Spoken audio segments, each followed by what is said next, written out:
Let's go live. What the hell? Sweet.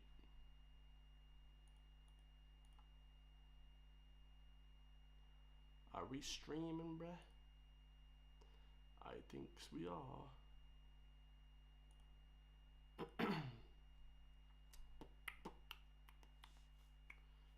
Let's go, baby. Let's go. We are live. Appreciate everybody tuning in. I don't think that we have to do any. Oh, actually, we do, guys. I'm gonna plug these in right quick. But, anyways, guys, just today I want to do a little bit of a live stream talking about the madness that I see on YouTube and social media the last few weeks, guys. So I got a few freaking bones to pick with not even YouTube itself, but just the whole flipping industry itself, guys. The whole flipping looking like craziness that's going on lately. So we're about to get on this one, guys. So make sure to drop a comment down below. Hopefully you guys enjoy this live stream, bro. And yeah, guys, we're gonna get into it, because I wanted to talk about this stuff for a while, but of course, didn't get a chance, guys. Been very, very busy. The weekends are always super busy, guys. I try and do as much YouTube as possible then, and during the week, normally Monday and Tuesday, YouTube is super quiet. Okay, so the weekend for me is basically a Monday. You know what I'm saying? But yeah, this one's gonna be wild, guys. So hopefully you all enjoy. Alright, so the first video we want to talk about, guys, is the absolute craziness that's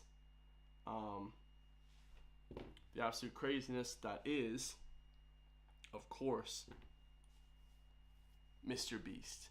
Now, I'm not going to talk about the kind of controversy that Mr. Beast has been having, guys. Of course, the controversy that he's been having is pretty, wild and stuff like that. But, really, really wild. But we like to focus on our own stuff over here, guys. I like to focus on Irish, basically YouTube. And I don't use TikTok, but I'm trying to keep up to date with what the hell is going on over there. I haven't been on TikTok in like a year, guys, literally. So don't know what's going on over there. But YouTube as a whole has been wild the last few months, guys. So you guys are going to enjoy this video, man. All right. So the first one we got to talk about is festivals. Feastables. I keep calling it festivals. Feastables. I don't know what the hell. It's like supposed to rhyme with beast or something like that. Something weird. But they also have a bit of a flippin', bad loving with the people right now, because you have KSI, Logan Paul, and Mr. Beast, was it? Or is it just KSI and Logan Paul making this sort of like, sort of a dinner or like a lunch for kids in school, where they bring, whatever, their lunch to school. It's like a crackers, like sort of jam and cheese, like it's sort of a cracker cheese combination, sort of a smorgasbord, but like basically a cheap kids version of a charcuterie board. So it's kind of strange, guys. But anyway, they're getting a lot of heat for that because nobody wants to see kids getting scammed, especially like Prime is basically just Lucasade, Gatorade. Like it's just the exact same as those, with like, whatever, it just doesn't, it tastes okay, but it just doesn't really add value, in my personal opinion. I'm not really sure what the hell's going on with a lot of that stuff over there at Prime, but hey, guys, they're making like hundreds of millions of dollars over there, so whatever they love to do is whatever they want to do, guys. But this one is interesting, guys, because Mr. Beast legit markets his chocolate bars as healthy and cheap, okay? But I was in Canada for about 6 weeks over the summer, and his chocolate bars were anything but, guys. They were anything but that. They were super expensive, and they're not healthy whatsoever. So first of all, I went up to the counter and I said, I don't know how much these cost, and it was a little 100-gram, I think it was 90 grams, something like that, chocolate bar. A lot smaller than this one that Orange Peanut is holding. And it cost, no cap, guys. It cost like $3.79, something like nearly $4 Canadian, which I know that's only like maybe 280, 290 euros. But I thought it was a flipping disgrace. I was like, what the hell? This is outrageous for a chocolate bar that basically isn't anything more healthy than a flipping, regular you know, Snickers bar or anything that you get off the shelf, guys. Like, truth be told, guys, I don't know, you know, if I want to break the whole industry here of chocolate, but whether it's Pop-Tarts, whether it's Snickers, Twix bars, whether it's, name a chocolate bar, guys. Chat, tell me a chocolate bar. You know, whatever, Snickers, O. Henry, they had in Canada. There's thousands. Cadbury, I love. You know, there's just all these chocolate bars. They're all the same, guys. They all have milk, sugar, and some oils, unfortunately. The oils, the vegetable oils. That's really what's the caustic part of them. Because truth be told, guys, if chocolate bars was just milk and chocolate, it wouldn't be that unhealthy. But because they add sugar, vegetable oils, all this horrendous stuff inside it, it makes it a lot worse, guys. These chocolate bars are just like caustic for your health, bro. They're just terrible. Even though I have like some Pop-Tarts before workout every now and again, you know, I normally just have oatmeal, but if I'm in a rush, have a couple of them Pop-Tarts. It's all the same thing, guys. So whether you're charging $2.50 for 100 grams of chocolate because you're Mr. Beast, or you're charging €1 for a normal chocolate bar, I mean, you're just literally, you're getting the same thing, but it's just more expensive, okay? You're paying for the name now. And this is the whole thing with Nike, guys. Nike, Adidas, you're paying for the label. Like, everybody knows this, but I don't think really people, they have this massive cognitive dissonance when it comes to it, guys. Like, nobody understands that you're paying basically the exact same amount for nothing. It's just ridiculous, guys. So anyways, guys, we're gonna look at the ingredients here, because I thought the chocolate bar was one, super expensive, and I saw one here, not even in Canada, I saw one in Ireland, guys, in Galway. I saw one in Dublin as well, and I think they were like €4 for a chocolate bar. Like €4. I mean, Mr. Beast should be flipping ashamed, guys. Like, hang your head in shame, because they have European headquarters where they just make the chocolate bars. It's not like they're imported over here. Like, they have like their own production facility, I think, something like that. And you know, it would seem logical to be on the same price range as like Cadbury or like, you know, the other chocolate bars like Mars or any of those type of chocolate bars. But no, guys, they're literally $2.50 more expensive. Like, that is just outrageous. So like I said, guys, we're paying now for the name of a chocolate bar. So let's get on to the nutritional facts. Eat the whole thing. That is 60% of your daily value in fat. Yeah, guys, 60% of your daily value in fat for just one little tiny 200-gram chocolate bar. No, hold on, 60 grams. My bad, guys, way less than that. So for a 60-gram chocolate bar, okay, which is, I mean, you're gonna eat the whole chocolate bar, right? It's 320 calories. So if you have 100 grams, that's like 500 calories, even more so. So absolutely outrageous, guys. Crazy amount of calories. If you compare it to a Mars bar, Snickers bar, it's the exact same, guys. It's the exact same. People are like, oh, it has a little bit less calories. No, guys, it's the exact same fat. It's the exact same sugar. There's nothing different. It's literally a chocolate bar. And he also talked about, and what's his name? Orange Peanut talks about this as well. The top in Mr. Beast talks about how the ingredients are a lot better in a chocolate bar, in his chocolate bar, than a regular chocolate bar. Guys, check this out. It's the exact same ingredients as a regular chocolate bar. Milk chocolate, sugar, whole milk powder, cocoa butter, unsweetened chocolate, and lectins, okay, which is soya, right? And then natural vanilla extract. It's the exact same as a goddamn chocolate bar, a Snickers bar, a flipping Twix bar, a Reese's cup, whatever you guys are eating, it all has the same ingredients. Every single piece of chocolate that you guys eat has the same ingredients. It's just they may add different flavors into them. Okay, Reese's cup adds a little bit of peanut butter, whatever, guys. You know, you guys, I love Reese's cups, but you know, whatever chocolate bars you guys like, Snickers, they add peanuts into it. So all the chocolate in the entire world is the exact same, guys. It's just that they add different flavorings into it to trick you, the consumer, into eating it. Well, ain't that a flippin' dandy? Anyway, guys, we're gonna get off that topic because, you know, I don't want to be slating Mr. Beast, but here's the thing, guys. I haven't really been watching too much of his stuff lately. Like, let's go through his past few videos. So, when did the news break about his sort of scandal? It was probably about 4 months ago. I watched 10,000 Every Day You Survive in the Wilderness. That was a good video, 200 million views. Then he has another video, like a Takeshi's Castle Ninja Night type of video, World's Deadliest Obstacle Course. 224 million views. Whoa, 4 months ago. Isn't that crazy, guys? Wild. Then all of a sudden, was it 2 months ago? It was a while ago. Maybe it was 2 months ago. Then he did another video. I built 100 houses and gave them away. So he built 100 houses, 137 million, significantly less views, okay, for his sort of philanthropic, you know, endeavors, because people just don't like to see doing good. Okay, they want to be entertained. Okay, that's why he makes a chocolate bar and not blueberries. Okay, so if Mr. Beast was really ethical, okay, he would make blueberries and market them off, guys. You know, he wouldn't be making chocolate bars which literally add to, you know, heart disease and stuff like that. Then the next video is 50 YouTubers fight for €1 million. And I actually didn't watch that video. It says I watched it here. Like, it has that little red banner. I didn't watch that video at all. I watched like 3 minutes and I was like, what even is this? This is terrible. I'm not watching this.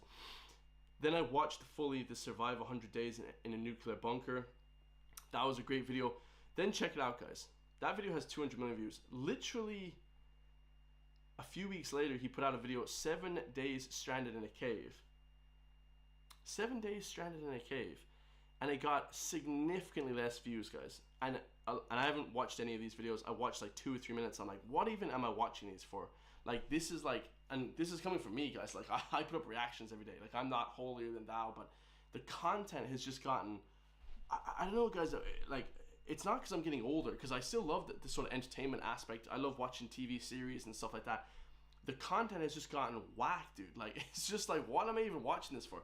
Like, it's not even entertaining to me anymore. Like, I used to love his stuff, and now it's like, I don't know, there's some sort of divide that's happened in the last few months. So every video that he put out for the last 2 months has got significantly less views, accumulating to his newest video, which only has 70 million views, guys. 70 million, 100 million, 120, 120. So all his other videos have 200 million, 230 million, 240 million, 300 million, 350 million, like crazy views, right? What was the one where he reenacted, dude, remember that one? Yeah, 456,000 Squid Game in real life. Remember he did Squid Game in real life, guys? That got 661 million views. That was the peak of YouTube, in my personal opinion. That was like the pinnacle of YouTube for the last 2 years. And then kind of YouTube has been slowing down the last few months. Definitely, guys. And this is what I'm going to talk about here, guys. Not even because of that, all right? We're going to get on to the Irish content in a second, guys. Guys, stay tuned for the Irish content. It's gonna shock you guys. But the advertisements, guys, the commercials, they call them in the US. You guys know when you click on a video, let's just click on a random video. Hold on, let's give it a second now. Let's click on a random video, and you guys will see how many flipping views and how many advertisements that they push on you guys. Look, watch this shit now. Let's try to get some ads first, okay? So the first one, they give you a full video, you can't skip it, 6 seconds. Then they give you a 15-second ad. This is quite good. Normally it's 2 15-second ads, okay? That you can't skip, guys. Like, what happened to YouTube, bro? Like, it's insane. I sent a video to my friend recently, and I said to him, hey bro, this is a really funny video, watch this video. And he said, no dude, I'm not watching a 10-minute video or a 5-minute video, because to watch a 5-minute video I have to watch 7 advertisements. 7 advertisements. Like, what, bro? Nobody, YouTube is gonna die if they keep doing that, guys. Like, you can't do 7 advertisements in a 5-minute video. That's just like, it's almost like unethical, guys. That's just like crazy. And it's because ad blocker, basically there was an ad blocker crackdown. Okay, YouTube started aggressively targeting users with ad blocker by limiting video quality or denying access unless ad blockers were disabled. Like, bro, like, bro, there was still a massive amount of money being made. I'm sure ad blocker took away some money, but it wasn't that extreme. Now you have videos that have, literally for a 10-minute video, you're gonna have like 9 advertisements, guys, because they're split up so crazy. And YouTube just throw in ads into your video without even asking anymore. It's a bit ridiculous. Even though I love YouTube, I love the platform. It's an amazing platform. It's the best platform, but I just don't understand the impetus behind having so many advertisements, guys. It just seems super unnecessary. Crazy stuff, guys. Crazy stuff. Anyways, we're gonna get on to another quick little segment here. Let's talk about Irish YouTube for a second, guys. All right, we have Lauren Whelan here, who I don't know. Okay, I'm sure she's nice. I don't know her from a can of paint. Everybody in Ireland kind of knows each other. I'm sure she knows somebody that knows me. Whatever, guys. I'm a complete nobody. So, but if you guys listen to podcasts in this country, and I'm talking about the big podcasts, okay, because there's only probably about 6 or 7 podcasts in this whole country, all of them are just bought and paid for, guys. All of them get given scripts to talk about stuff. They get given what to talk about, what not to talk about. Like, they don't actually have a freedom of speech, a free range to talk whatever they're going to talk about. We'll just watch this little segment here, right? She literally says that she's been given a script. And like I said, guys, I don't know her. I'm sure she's nice and everything. But why would you do a podcast where you're given a script to talk about something? That just seems a bit wild. 7, 8, 9. Script. All set. I don't know who that is. A script, guys. And their podcast is called... Hold on, I had it there a second ago. Under the Influencer. Guys, this is what we're dealing with in 2024, bro. And this is going to continue into 2025. We're dealing with Irish YouTubers. Okay, this is really a podcaster. And she is a YouTuber. She's a big TikTok or whatever. But you're dealing with Irish channels that basically just are bought and paid for, guys. Like, nobody has any sort of free range to speak anymore. Like, if you think about the biggest TikTokers, one guy that is internationally loved, Garen Noon, he actually was talking against TikTok for like canceling his free speech for saying the C word. Okay, he was saying CUNT, all this stuff, see you next Tuesday, if you guys know the acronym for that. Like, and he was making fun of that. It's kind of funny. But could you imagine if all these people came out against the establishment, guys? I mean, it would just break the internet. And I hope that one day the Irish TikTok scene and Irish YouTubers have already done that. But I wish that one day the Irish TikTok scene would kind of wake up a little bit more and kind of understand what's happening. They're being told this rhetoric and they're getting told scripts and getting given scripts to just talk about certain topics. And although they may not know those topics are detrimental, guys, eventually those topics will become detrimental. Let's look over on Go Loud. Guys, this one's gonna shock you, man. So Go Loud is a German-owned platform, which really, I mean, I don't even care too much about German-owned or whatever it's owned by. Okay, I mean, that's a talk for another day. But you have podcasts on this platform, guys. All right, this is based out of Dublin, of course, right? The home of business, okay? And I go to Dublin quite frequently. I love Dublin. Okay, nothing wrong with Dublin. But you have these podcasts, guys, and I don't even know what half these. I'm just trying to look for a specific one. Oh, fuck this. Yeah, we're trying to go for basically this podcast called Talking Bollocks. Okay, bro, this podcast has been in the news so much, bro. The last couple of years, it's just unbelievable, bro. They are literally, and I watched a few guys, the few cool people on. And I see these people around Dublin. They seem like cool people. I don't really know who they are, whatever, like anything like that. DJs and stuff like that. They seem fine. Nothing against the people per se, but the actual podcast itself, guys. Like, they had the Taoiseach on, Micheál Martin at the time, and I don't want to get too political. I said I wouldn't do too much political stuff unless it's on my regular channel. But like, they have these people on, and then they're just like given scripts to like grill these politicians, but it's like they're not really talking for the people or talking from their heart. It seems like they've been given questions to ask these politicians. It's like, it's a bit sort of, to me, not as good as it should be, guys. Not as proper as it should be. You know what I'm saying? Like, not as free speech and as open as you would have hoped. This comedian Anna Clifford, she's amazing. I actually saw her live. She's phenomenal. So there are really good people in Ireland, of course, guys. This is nothing against the people. But for some reason, the people that own these peoples and these podcasts have just like, bro, it's just like insane, dude. I don't know, man. And they give them loads of money, so then you can't really speak against your own sort of network, because if you do speak against your network, then you lose the sponsorship. You know what I mean?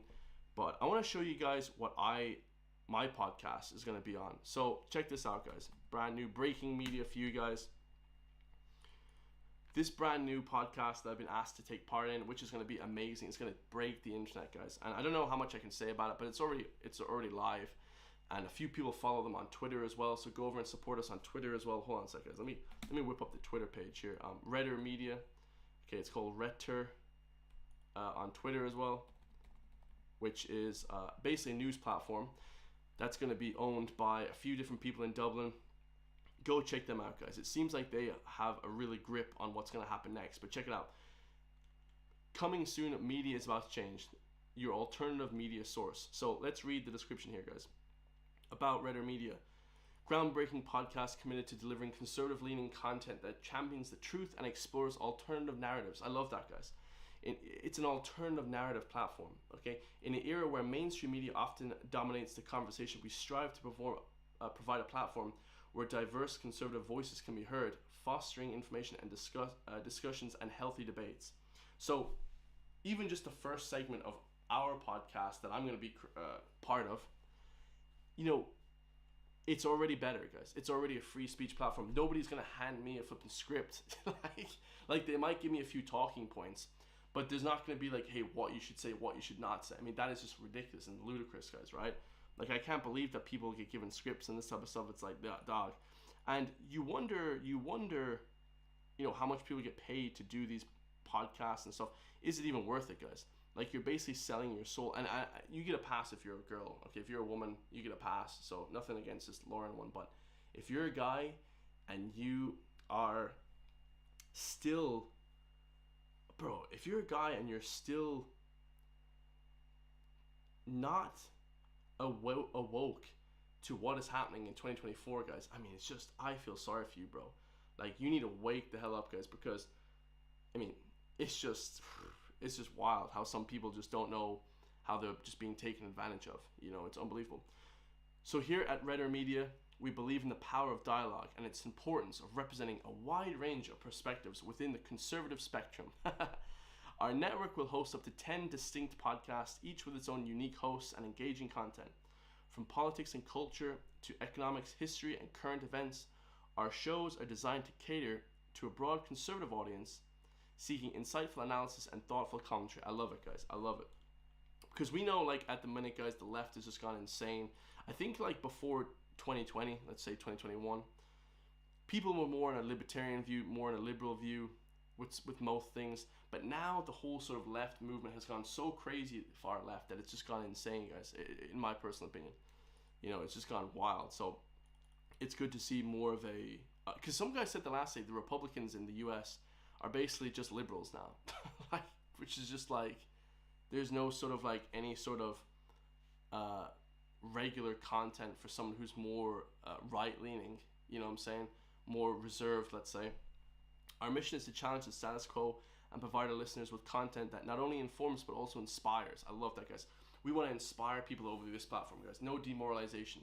We want to help people, make people better. You know, and that's the thing about it, guys. Like, when we talk about demoralization of the public and the populace, you know, it comes at a great cost, guys. Like, people should be open-minded, free-thinking, free spirit, hoping to understand the complexities of the universe and the complexities of the government and, you know, just society in general. And this is going to come from the podcast, guys. So stay tuned, bro. It's going to break the internet, bro. I swear to God. And hopefully I'm allowed to, you know, big it up. I'm pretty sure I'm allowed to talk about it. I really want to make this a priority, guys, because Retro Media, go over and subscribe to their Twitter page. Like I said, guys, go over and subscribe to their Twitter and tell them that I sent you, because, of course, I am going to be on this podcast and it's going to be epic. Hopefully, guys, if we get there. Redder Media is more than just a podcast network. It's a movement towards a more informed and engaged conservative audience. We are committed to transparency, integrity, and relentless pursuit of truth. Join us as we embark on this exciting journey to reshape the media landscape and provide a platform for voices that matter. Stay tuned for our official launch and get ready to experience conservative media like never before. So it's basically like Gripped Media as well. Gripped Media, you know, are going to be aligned with, you know, basically what we're talking about here. Something alternative, because it seems like nowadays RT, News Talk, Virgin Media kind of run the whole internet space, or at least they used to the last year. But then when Gripped Media came in, they've just completely just wiped out Virgin Media, like News Talk. Like, they've completely taken over those podcasts and those networks. Stay tuned for an official launch. Together we can create a space where diverse ideas are celebrated and the pursuit of truth is paramount. I love that, guys. So create a space where diverse, and it's diverse, guys. People talk about how on the more right-leaning conservative people are this sort of hateful people. They're not at all, guys. They're just against the sort of crazy shit that's going on nowadays. Lack of free speech, trying to curtail the censorship on the internet. Whereas, of course, guys, I'm on YouTube. I want to expand the reach of YouTube, okay, more than anything. The pursuit of truth is paramount. I'm a honest guy. We're going to be looking at facts on this channel, guys. So how you can support them, guys, go donate and share and become a partner. You know, go donate is the most important, guys. You know, the money is how we're going to be able to spread messages better, honestly. So at Renner Media, your support is essential to our success. There are 4 impactful ways you can help us achieve our mission. Donate to support our production efforts. Volunteer your skills as a writer, video editor, graphic designer, or marketing expert. Spread the word using our media pack to share our branding on social media, and partner with us for sponsorship opportunities. Together we can amplify conservative voices and make our significant impact. Explore these options to get involved today. And I would definitely say as well, guys, if you're a marketing expert, make sure to tune in, because I'm pretty sure they'll be doing sponsorships as well. People will be, you know, I'm gonna have a big Redder Media hopefully sign behind me here, guys, in a big red and black letters would be sick. A big Redder Media right there, guys, right underneath the Irish flags. That would be a beautiful day, guys. Because of course we're an alternative media source. Because honestly, guys, just making content on YouTube is, bro, it's fine, but you know, it's not as good as it could be, bro. Like, it could always be better, you know. Making content on YouTube is fine. I definitely think that, you know, they don't curtail your speech or anything like that. But at the same time, guys, it'd be better if people were more inclined and more open to talking about different things on these platforms, which unfortunately they're not. But anyways, guys, let's do a little reaction to, because I got asked to do this. Actually, let's talk about this first, guys. Yeah, before we get into the reactions, take a little sip of water here, bro. This is a news clip from RTE, okay, which is, for those who don't know, the public broadcasting kind of unit section of the Irish media, okay? Now, this is very interesting. For the people who don't know, in Ireland, the government have basically told us that there isn't going to be a general election soon. There isn't going to be a general election, nada. But 2 days ago, of course, RT News puts up a platform, a sort of a topic on their channel that says, how do you feel about the prospect of a general election? Oh boy. Why would they put a video out like that if they weren't hoping to feel the sort of public sentiment of a public election? Why would they do that, guys? Well, I'll tell you why. Because I think that there will be an election soon. Also, I think that the government is kind of scared because it seems like the general populace are leaning one way in Ireland right now, guys, and it's not the way of the Sinn Féin, Fianna Fáil, Fine Gael. It's probably more of a independent people, right? Because the whole sort of independent candidates or independent politicians have been cast aside for the past few years, but this year there's definitely been a massive shift. So let's see what the description says. So it has 5,000 views only a day ago. After months of speculation, well, I mean, the speculation has been more on their side. I mean, everybody in Ireland pretty much agrees that there would be a general election, but the government haven't said anything yet, okay? And of course, we've been seeing signs of it in the public, because we've seen like Micheál Martin sort of posters and canvassing posters that they've had laid out, thousands of them. So if they didn't have these canvassing posters, like, why would they have them bought and laid out? It's a bit strange, because it seems like a bit of a two-way street. But it says here, after months of speculation, we're inching closer and closer to the finale, knowing the date of the general election. Okay, Taoiseach Micheál Martin has indicated that the day Ireland goes to the polls will be dealt with by 3 coalition party leaders within the next week. Oh my god, bro, you cannot vote for Fianna Fáil, Fine Gael and Sinn Féin. It's just, if you do that, guys, we are just doomed as a country. I just cannot believe people still vote for those people. His comments came after the Green Party, Roger O'Gorman, said he wanted a general election held on the 29th of October.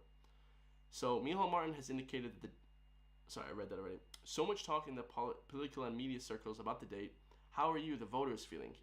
Do you even know when it will be scheduled for? How are you, the voters, feeling about that? How are you guys feeling I know how the people that I know are feeling about it. Oh God. The last general election saw the lowest turnout nationally at 51%. That's because of the demoralization of the people, telling the people that nothing's going to change and you're in this forever with us. We're the government and we're here to save you guys. My lord. Okay, let's see this video. This guy seems like, I don't know, he looks like Turkish or something. Where's this guy from? So basically what I'm going to do is I'm going to offer people 5 choices. On a scale of 1 to 5, how excited are they by the prospect of a general election? So if you could just move the magnet there. 1. Am I looking at this guy correct? He looks like Turkish or something like that. Like, what the hell? Okay, so this is like kind of a weird sort of, how the hell?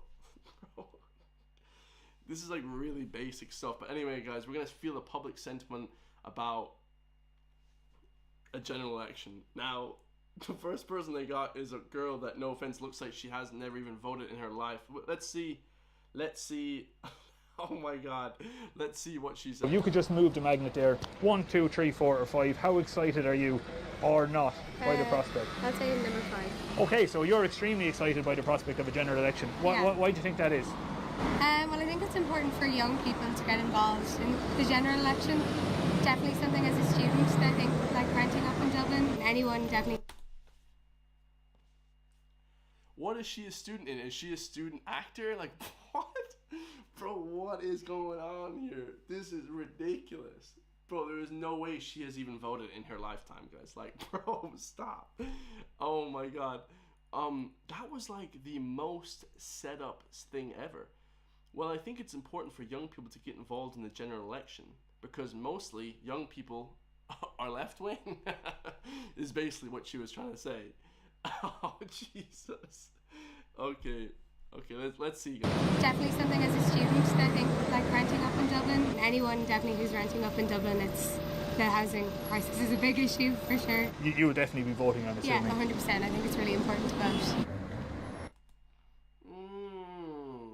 Why didn't he should have asked her this should be more like, who are you voting for? You know, I just ask people, who are you voting for, huh? You know, like you're not supposed to you're not supposed to ask people like you know, it's supposed to be like a secret, but most people in this country know, like, whether you're voting Fianna Fáil, Fine Gael, Sinn Féin, like, you know, we kind of know in this country who's voting for who, let's just say.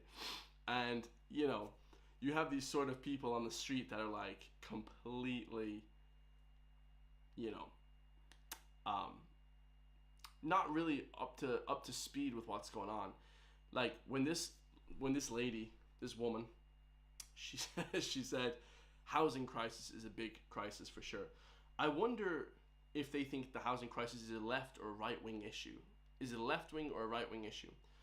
When in fact it's actually not any of those issues whatsoever, guys. Okay, but it is an issue technically because the population of Ireland has increased tenfold, which would make it more of a right issue. You understand, guys? So kind of a wild thing to just be asking people on the street. So anyway, let's keep it going, guys. Okay, so Michael, you're extremely excited. Yeah, surely. I'm involved in politics myself. Okay. I do a lot of work around helping communities such as the Latin community and helping them kind of establish themselves in Ireland. But I do it through music and art and culture as well, so that's kind of where my political stance is, use art and politics together. Okay, that's really interesting. So like, yeah, that's really interesting, Michael. We love Latin people.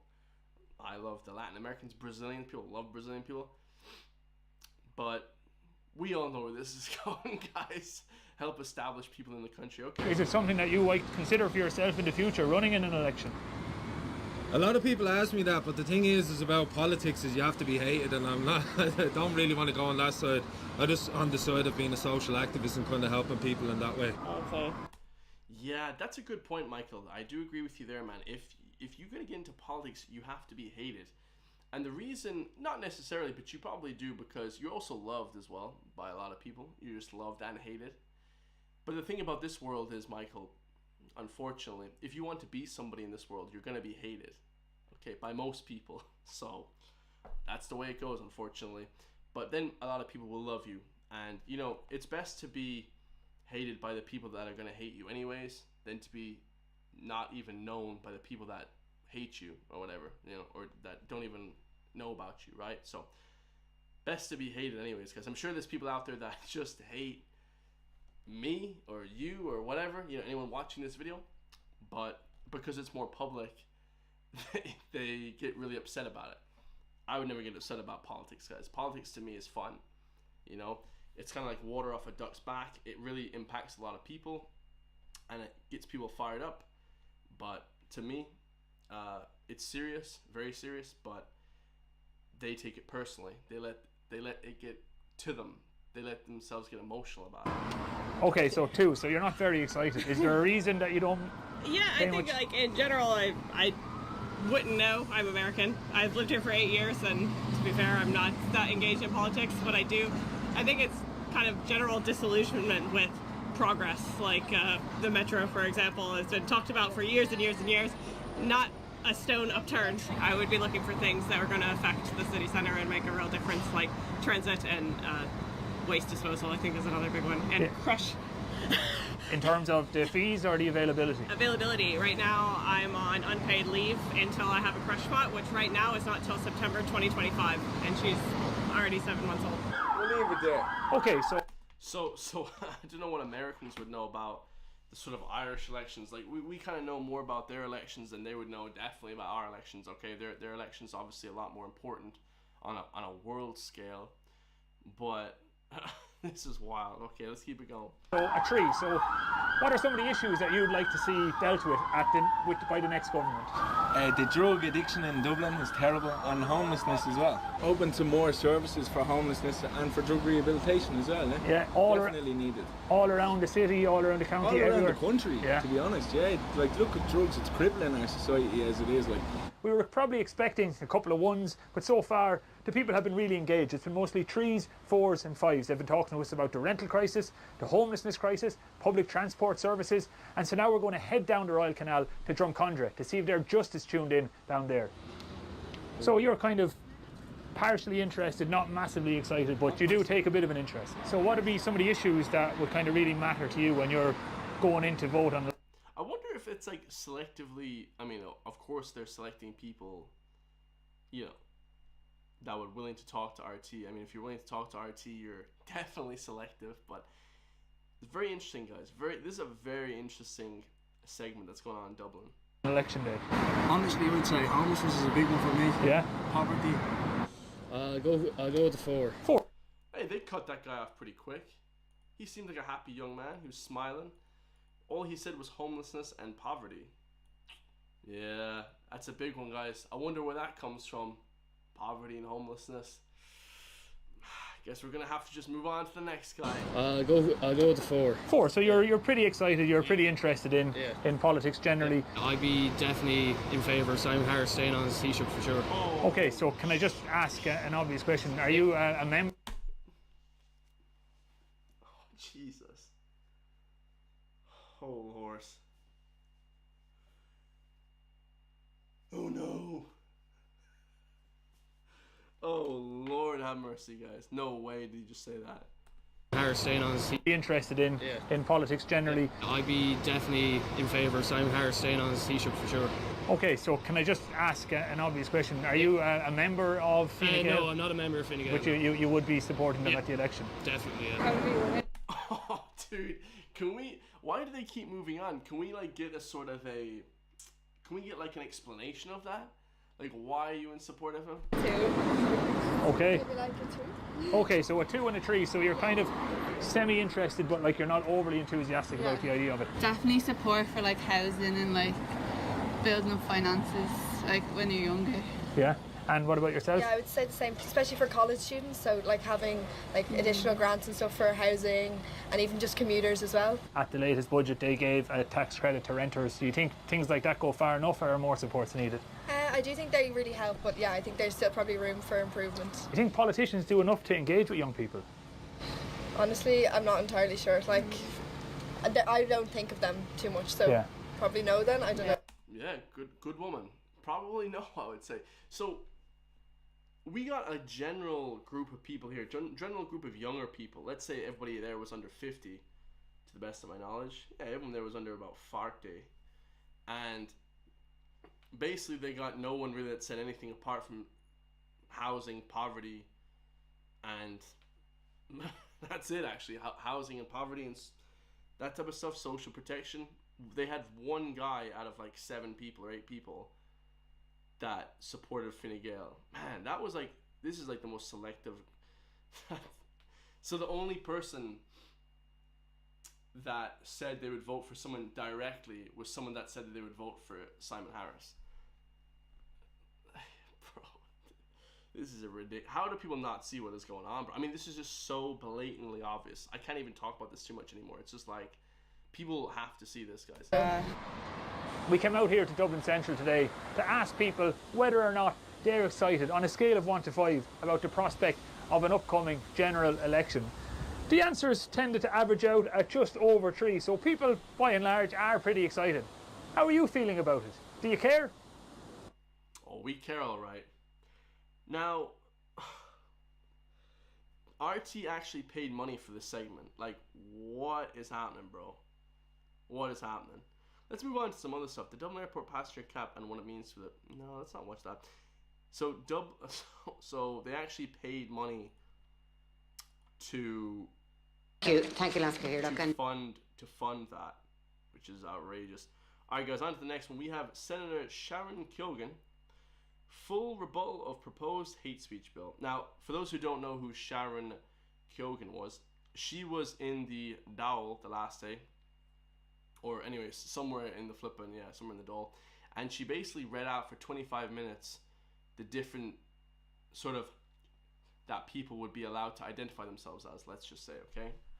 For 25 minutes, she just, all this different stuff, guys. So, she is pretty well known now, and let's see her full rebuttal of this hate speech bill, because I haven't watched this yet, and she has her own YouTube channel. Go support her, guys. Go check her out. She's against all this sort of hate speech stuff, as am I. And yeah, guys, let's see what they have to say, what she has to say. Thank you, Lasker here. And Minister, you're very welcome back into the chamber today. I'm going to begin by saying that there is no great secret about my opposition to this bill, but much more than that, it is no secret that the vast majority of Ireland is opposed to this bill. We know this, of course, because the government's own public consultation was met with 73% of respondents opposing the government's plans to crack down on what can and cannot be said in this country without fear of prosecution. Most people would think that such overwhelming opposition to government plans would result in them being changed or scrapped, but most people haven't been paying attention. They do know that in 2023 the government knows best, and the uneducated Irish public must be led by the nose and taught what to think, lest their empty heads be filled with insidious far-right propaganda, such as maybe Ireland has an upper limit on how many tens of thousands of people it can import. It's weird to me, guys, like in this country, we actually don't really talk too much about like the other countries and what they're doing. We just compare it to ourselves. So like, I remember saying recently, like, oh, we should be able to like defend ourselves and like our property with like weapons and shit like that, which is illegal in this country. I also said to people, we're not even allowed fireworks, but the Americans, who I don't think have a higher IQ than us, or are better than us in any way, morally or ethically, they're allowed to have firearms, fireworks, like they're allowed to have everything in the world, but we're not allowed that stuff.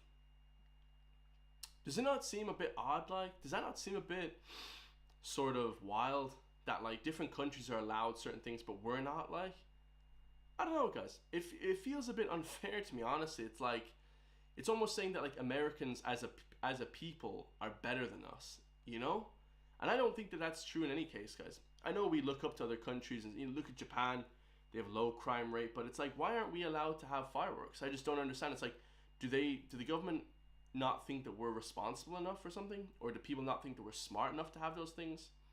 It's a very very weirdly regulated certain sort of stuff. Like, because if you want to protect yourself, unfortunately, then you can't really, unless, you do jiu-jitsu, but jiu-jitsu isn't going to help you, like, really. Like, it's only fun if you're like doing it like like in the UFC or something, you know. It's a very weird concept when people talk about certain freedoms that other countries have. Like, we just don't have the certain freedoms that other countries have. But we're a Western country. Like, should we not be given basically every single freedom that a Western country should have as well? Like, I was in Canada and we just walked in to I think it was called Canadian Tire, some shop that you could buy like guns and stuff at, and you could just walk up and just buy whatever you wanted. You could buy bullets and everything, crossbows and shit. Like, they were just hanging on the wall there, you know, just in a supermarket. Like, anybody could walk into that supermarket. So it just seems like very odd that we're not allowed that stuff here in Ireland, you know. Like, do we have a different society or something? I just don't understand. I don't understand why that would be the case. Very strange, man. But anyway, and then we have these rules as well. Like, I guess you should be protecting people from being hurt on the internet, but unfortunately, the internet is such a wild west place now. If you go on Twitter, you can't really be protected at all, guys, because the way Twitter works and the way X works now is just crazy. It's just like it's just like a wild west war zone. It's crazy. As such, the government deigned to ignore the results of its consultation and ploughed ahead, making a profit out of the author of one submission which predicted, "It doesn't matter what anyone says, you do what you want regardless." That almost sounds like The Rock. It doesn't matter what anybody says. It doesn't matter what your name is. That's almost indicative of what The Rock would say. Dwayne Johnson. Come on, Dwayne. You're making flipping rules in the flipping Oireachtas in Ireland right now. It doesn't matter what you say. Come on, this is outrageous. And ploughed ahead, making a profit out of the author of one submission which predicted, "It doesn't matter what anyone says, you do what you want regardless." What should I do? The philosophy behind this bizarre behaviour is quite clearly that of an avowed nanny state. The members of our cabinet and our senior civil servants do not view themselves as servants of the public at all, but rather enlightened and elevated individuals with a quasi-divine mandate to decide exactly how each and every Irish person lives their lives. Yeah, it's unbelievable, guys. Like, it's actually like super communistic. And I know a lot of people are like, you know, because I'm a liberal kind of guy. I'm like, yeah, okay, some values are right, some values are left, but I take each individual topic, you know, by its standpoint, you know. But it seems like when you get elected in this country, it's like this sort of, yeah, quasi-divine mandate. I love that, guys. You see yourself as a sort of like elevated individual that like nobody else can like even, you're not even allowed to debate me. And it even trickles down, guys. Like, I was flipping arguing with a guy, some nutcase at my local village a few months ago. They like kicked me out of a gym or whatever. It was just ridiculous, and I was pissed off. I was like, I'm gonna use the gym anyways. I don't know who you are. And he starts squaring up to me. I am this. I'm the leader of the community. And I'm like, I don't know who the fuck you are, but why? This guy was trying to fight me. Like, it was bizarre. It was bizarre. And even at a low level, like, you're just like the leader of like some GA club. Like, you're just like the ringleader of some club. And this guy is trying to fight me for disobeying his rules. And I'm not even disobeying. I was just like, I'm going to use the gym because I don't know who you are. Like, you don't have no credentials. You have no ID. Like, he didn't even declare who he was. Like, he was just shouting and going crazy. And I was like, this is just a bizarre situation. You know, like when you see the Gardaí, I respect the Gardaí. I love the Gardaí, you know, honestly, guys, I do, you know. I don't love anyone that can arrest you, but here's the thing, guys. There has to be a rule of law in Ireland, okay? And the Gardaí enact that. It's just that when they see laws being trickled down from the government that are kind of wild, like, you know, these sort of elevated individualistic laws that just invade your privacy, it just seems like a bizarre thing to be part of, you know. And if I was in charge, guys, I'll eventually run for government for sure, guys, and I'll get elected for sure, because if I'm allowed to debate these people, I'll win for sure, because they have no logic, they have no reasoning, they're just terrible, they can't even speak properly. You know, they speak with this kind of like voice like this, kind of, it's like a really not confident voice, you know. I'll definitely win, guys, for sure. But getting back to the point, you know, you are a civil servant in the government, guys. Like, if you're part of the government, like, you should help the people. And helping the people has kind of gotten lost along the way, you know? It almost seems like now, like, after, let's say, 2020, there's no helping anybody anymore. Like, just the Irish society has gotten crazy. There's no community anymore. There used to be community, and we're still friends with neighbors and stuff, and I love my neighbors and stuff here. You know, I love everybody. For the most part, a few obviously not. But it seems like now people are just mad. They're like angry. They're like faking this sort of like happiness, you know, this sort of community aspect.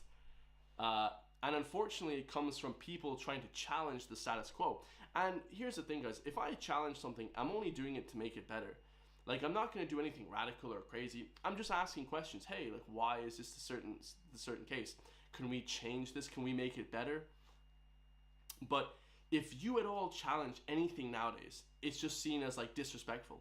Whereas like that's not the case, guys. If you're in the US, in Canada, they're taught from young to challenge the status quo. If you live in China, they're not taught that, guys. They don't want people challenging the status quo. You know, and you should be challenging the status quo, guys, in a respectful manner. I love some things that are on the left, socially and whatever. I also love some things that are on the right, guys.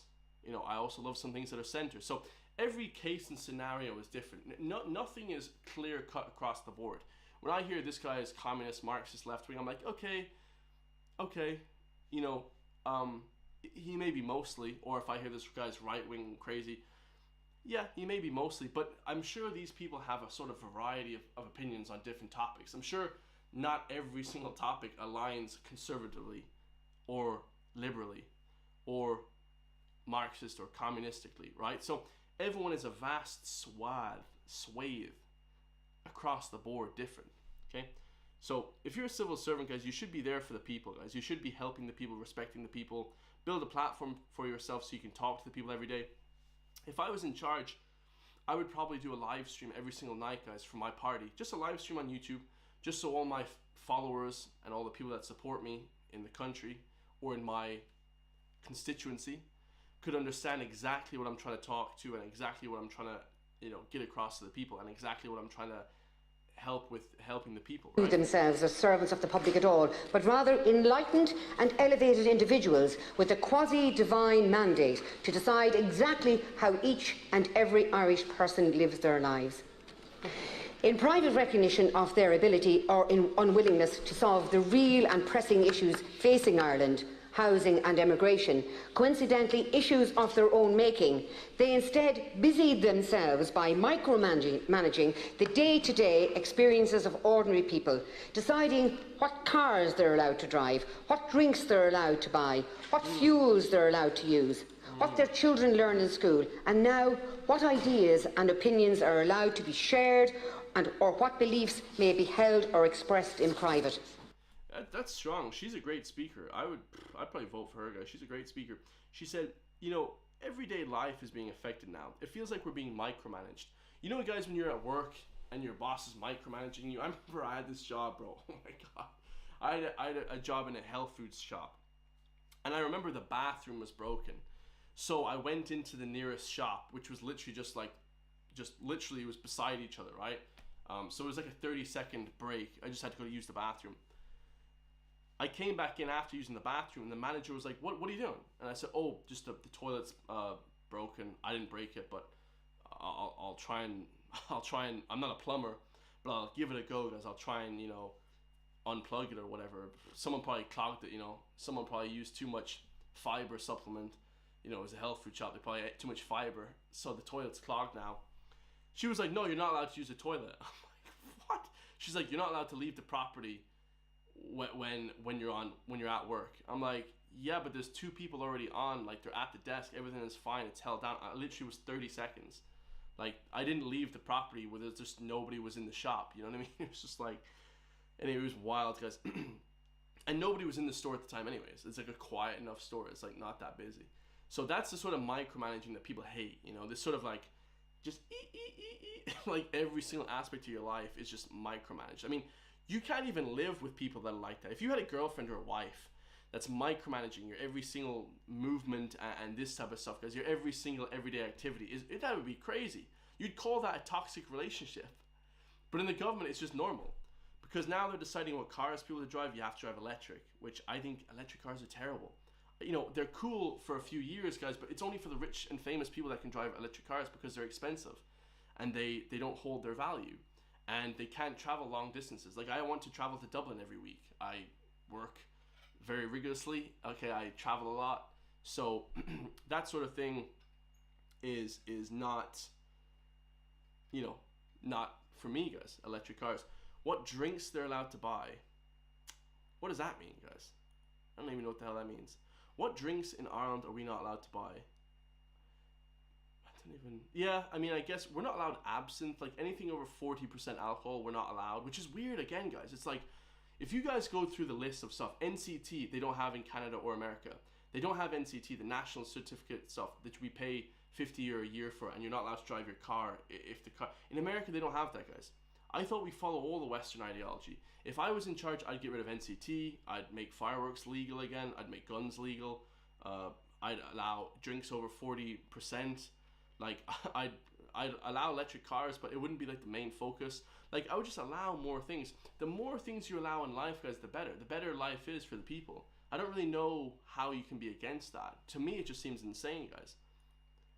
What fuels they're allowed to use, I mean, they're cracking down on not using turf. Like, turf is fine, guys. Like, every Irish man outside of Dublin, even in Dublin as well, but if you live in the countryside at all, if you're a bogger man, if you're out at all in the countryside, I mean, we should be allowed fuels and any coal. And okay, coal actually is kind of toxic, I understand coal, but bog turf, like turf from the bog and stuff, that's clean as could be, guys. You know, it's almost like burning wood. So I don't know why. Yeah, it's just why. And their kids, what the kids are allowed to be taught in school, and now ideas and opinions, guys, like your ideas and your thoughts. It's going to be basically thought laws. Like, that's crazy. What ideas and opinions are allowed to be shared, or what beliefs may be held or expressed in private. In this way, we see clearly the anarcho-tyranny described by Samuel Francis in the 90s, the combination of oppressive government power against the innocent and the law-abiding, and simultaneously a grotesque paralysis of the ability or the will to use that same power to carry out basic public duty, such as protection or public safety. And I like Sharon Kilgan as well, because she's an independent, guys. Like, I think everybody should be voting for, like, an independent or, like, a group of independents. Or, you know, I know that's a group of independents is, like, an oxymoron, okay, because that wouldn't be an independent. But someone that's, like, an independent, not just, like, a group of, like, the Fianna Fáil, Sinn Féin, Fianna Fáil. They're all these massive gangs, guys. They're gangs. Like, it's unbelievable. Like, they're literally gangs, guys. And I wouldn't be voting for these people, man. I'd vote for an independent, bro. Like, seriously, this is crazy. This piece of proposed legislation is so broad in its scope and casts a prosecutorial net so wide that upon its passing, no citizen will ever be entirely sure what they are free to say, what they wish to.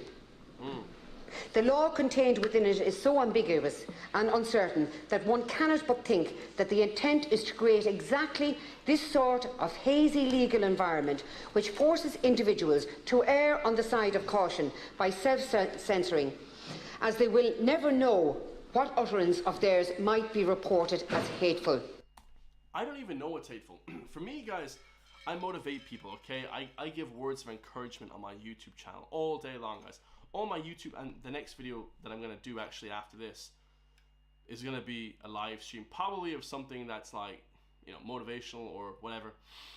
But like, dude, most of the content nowadays is just crazy flipping hateful. On X, it's pretty hateful. That's fine, but it's just freedom of speech, guys. I want people to be open to be freedom of speech, even if it is a little bit hateful. Like, unfortunately, but I just don't know what even hateful even is, guys, anymore. Because the line is like, like if you were to say, like, protein powder should be expensive, it's like, why do you hate poor people? Should poor people not be allowed protein powder? Is protein powder, what, you know, are you elitist? Like, it's like, oh my god, like anything you say now could be construed as this sort of like extremely hateful content. It's just like a wild concept.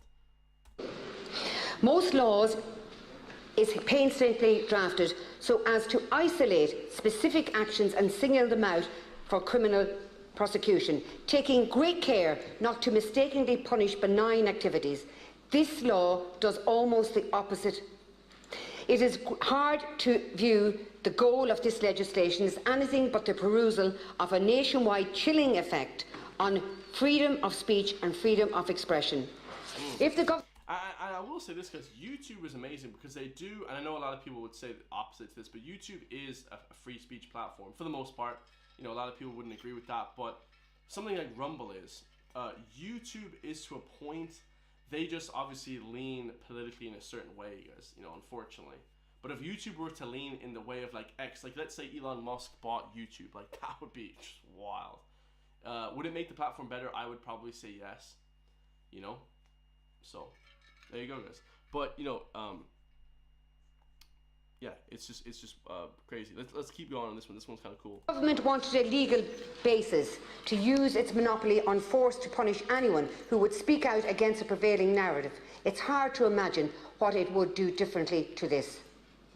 In recent times, the government has become fond of playing the card of, sorry, our hands are tied. We have to do X because of the EU.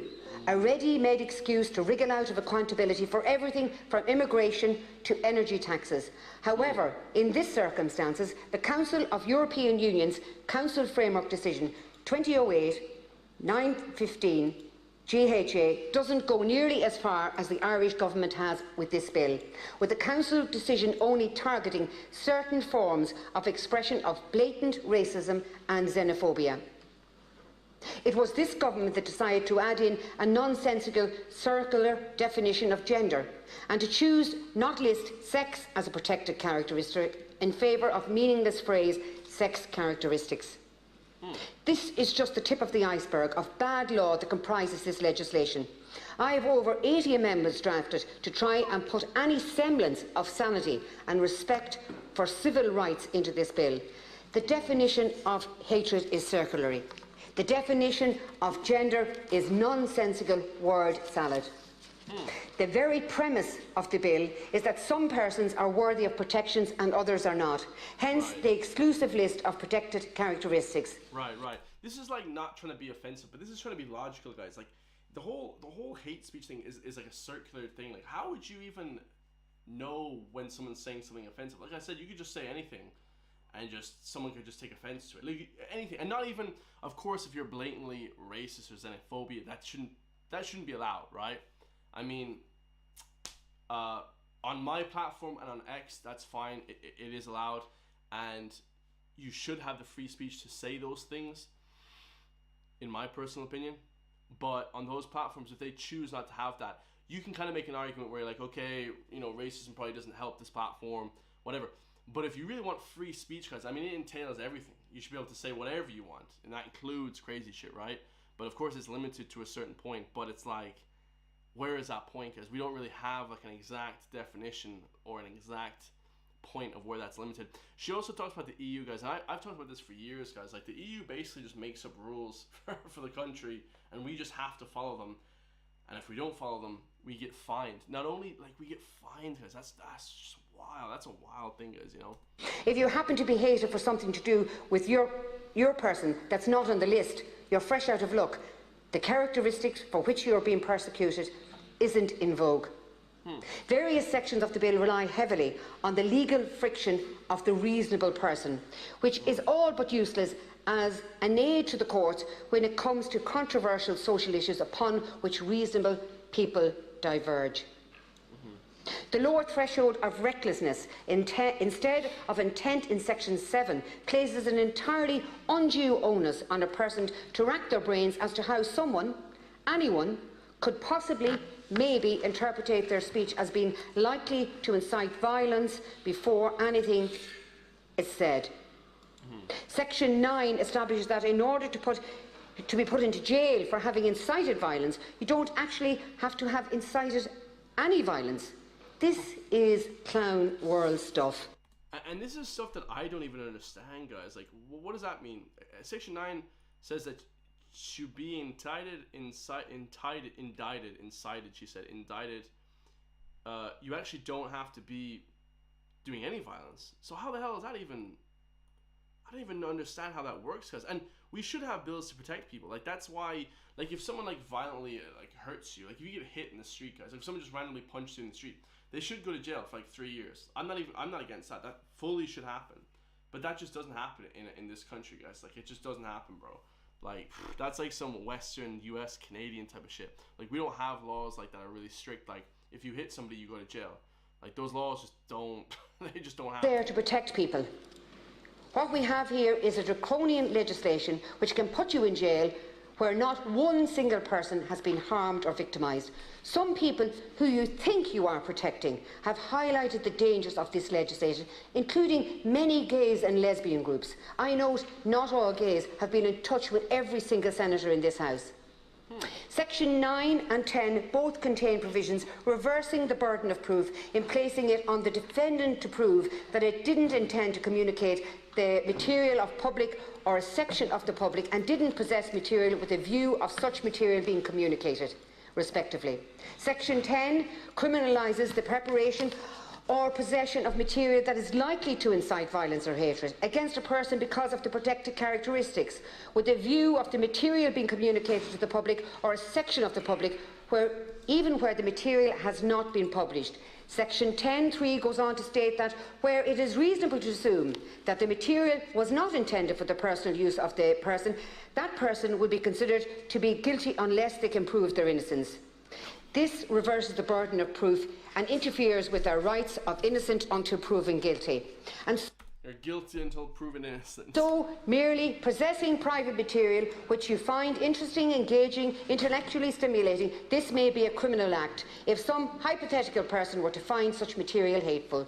Section 11 contains the most pathetic afterthought of a defence of freedom expression I've ever seen and is entirely unfit for purpose. The irony is that in the Dáil, Deputy Paul Murphy tried to enshrine the protection of Article 10 of the ECR into this section, the EU's own protections, and was voted down.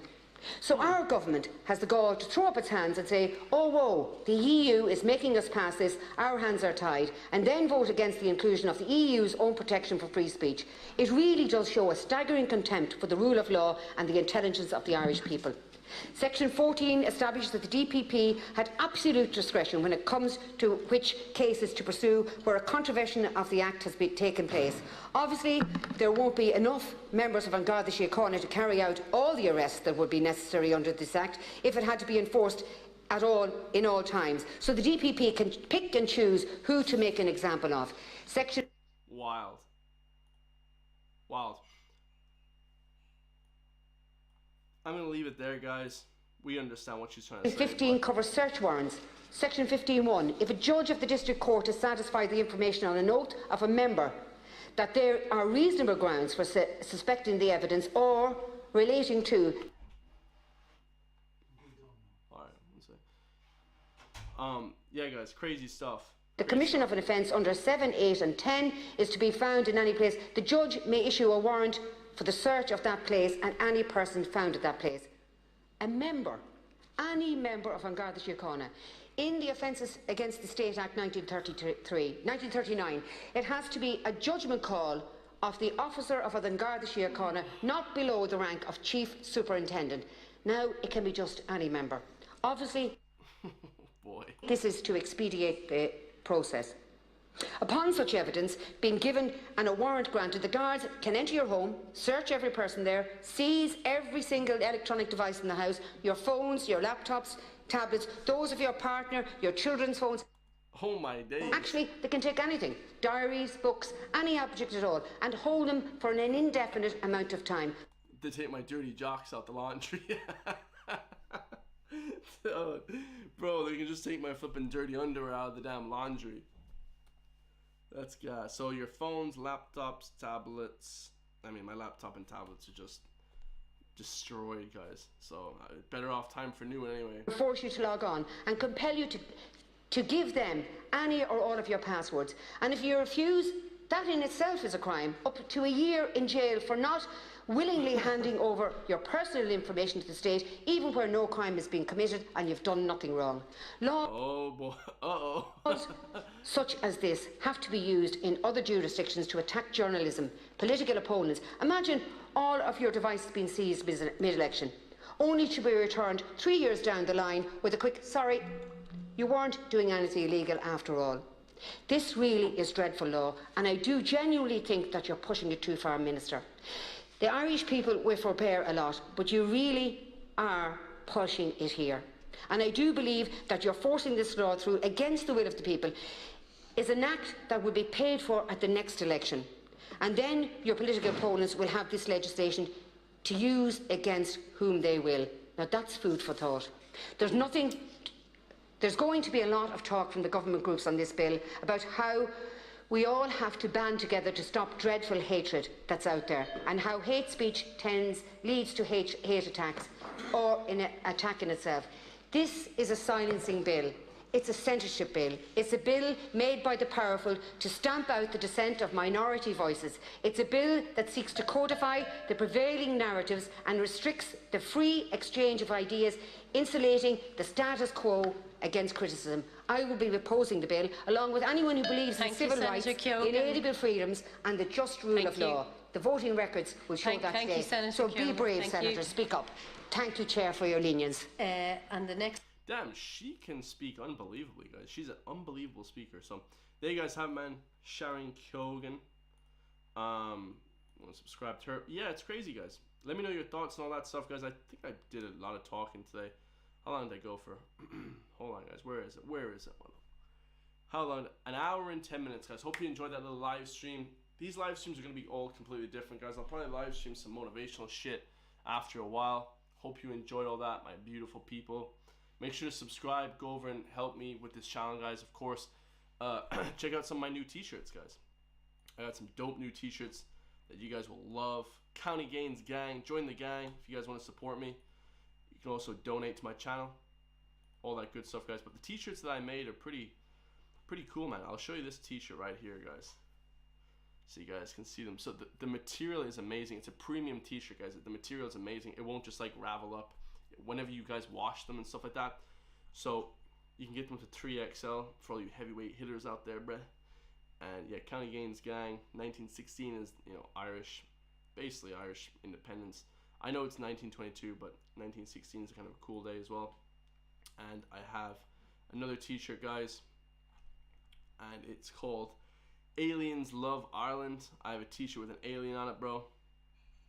Pretty cool design there. Let me know your thoughts, guys. I love you all, man, and hopefully we'll do some more live streaming